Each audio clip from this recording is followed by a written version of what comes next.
Good evening.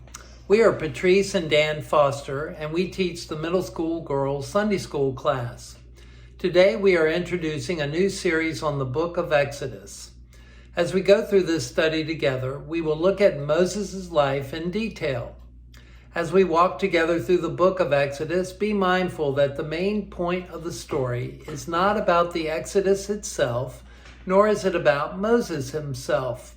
Rather, it is about the presence and faithfulness of God to his people.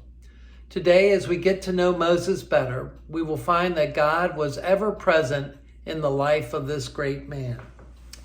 As our story opens, we see that Moses has just been born into a Hebrew family, not long after Pharaoh had issued a decree that all Hebrew boys were to be killed at birth.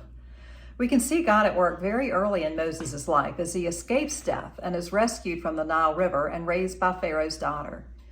As we'll discover in upcoming lessons, God continues to work in the life of Moses to prepare him to lead God's people out of Egypt to the Promised Land. Along the way, we'll see him talk directly to God and record the 10 Commandments. We'll have a chance to see how Moses was faithful to his calling from God. We also will see all too painfully that Moses was just a man and not perfect. He dishonored God in the presence of the Israelites, and he too was subject to God's discipline. He was not allowed to enter into the Promised Land, but got to see a glimpse of it before he died. His death is not the last we hear from Moses in the Bible. In fact, the New Testament, written some 2,000 years after his death, mentions him 85 times. Perhaps the most stunning event is the scene in Luke chapter 9, verses 28 to 36, when we see Jesus leading Peter, James, and John to the mountaintop where he speaks directly with Moses and Elijah. In this scene, we see Moses, who represents the law, and Elijah, who represents the prophets, pointing to the fulfillment of God's promise in the person of Jesus. In the midst of the clouds, we hear God say, "This is my son, whom I have chosen. Listen to him."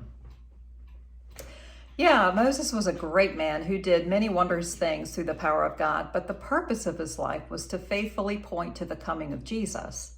As you read the story of Moses in Exodus, marvel at his faithfulness towards the mission that God gave him.